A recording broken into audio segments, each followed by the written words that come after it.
this is in Auschwitz. This is what my people experienced. It's what Uyghurs are experiencing in China now, and it's the same persecution. And that's why I say not only is it shocking that there are attorneys who I consider colleagues in the same profession who would support a government that is enforcing something that's very, very similar, that looks very, very similar today.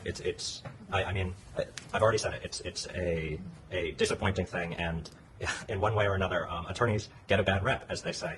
And it sometimes appears that there's a reason for that, because there are attorneys who are doing things like representing aspects of the Chinese government or state-owned enterprises or state-run enterprises. Thank you. And I was actually in Auschwitz in Poland, so I actually visited the site, and I was immediately remembered how the 80 million Chinese people were killed by the CCP. And so it's very, very hard for me emotionally to accept the fact that the top American law firms like O'Melveny and Paul Hastings. Respectable law firms. I know people who work at these firms who are extremely intelligent, very well-intentioned. Yeah, and check their background, visit their website to see this is the chair of the O'Melveny, and they all have great resume, great education. They got the top of the line, education, professional background, but they're using their background to defend the criminal, to defend the people who committed crimes against the humanity, against the 1.4 billion Chinese people. And take a look at who are the lawyers are representing PAX. So this person, his name is Stuart Snarf, and so take a look and visit their website.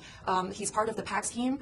And next one is Peter Friedman. Again, he's based in Washington D.C. Great background, great education, but they are aiding and abetting the world's largest dictatorship to persecute CCP's enemy, which is the Chinese whistleblowers. And this guy has a very interesting background, David Hobart. He was actually the former assistant U.S. attorney and DOJ prosecutor. He prosecuted public officials, and he was a former DOJ prosecutor. And imagine that he's now acting on behalf of the Chinese government to persecute the Chinese whistleblower movement on the U.S. soil. This is extremely heart-wrenching for me to accept. I mean, emotionally, I feel that we have been discriminated by these white lawyers in America. They use the power of the law, their powerful connection, to persecute people like me and Prince. And we escaped the communist time China to America to be free. And I do not want America to become the country that I fled.